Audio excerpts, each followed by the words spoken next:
Et à 7h10 sur Europe 1, nous parlons des Oscars qui se déroulent dans un mois.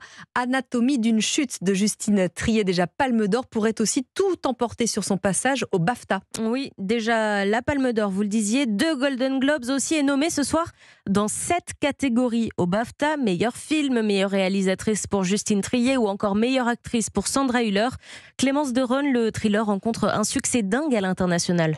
Oui, des frontières, le film Anatomie d'une chute n'en connaît pas. Une Palme d'Or et 2 Golden Globes au compteur. Rien n'arrête Justine Triet qui crée à nouveau la surprise avec 7 nominations au BAFTA, l'équivalent britannique des Oscars, dont le convoité prix du meilleur film.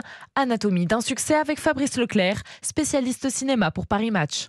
C'est à la fois un succès inexplicable et un peu explicable quand même. Parce que comment un film français peut arriver à ce point à plaire à l'étranger, ça c'est une question qu'on se pose encore aujourd'hui.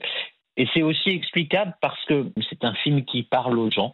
C'est un fait entrer l'accusé sur grand écran, même s'il peut avoir une facture d'auteur, c'est un film aussi extrêmement populaire. Face à la française, des pointures du cinéma. Le favori Christopher Nolan et son nombre explosif de nominations pour Oppenheimer. 9 nominations pour Killer of the Flower Moon avec Leonardo DiCaprio.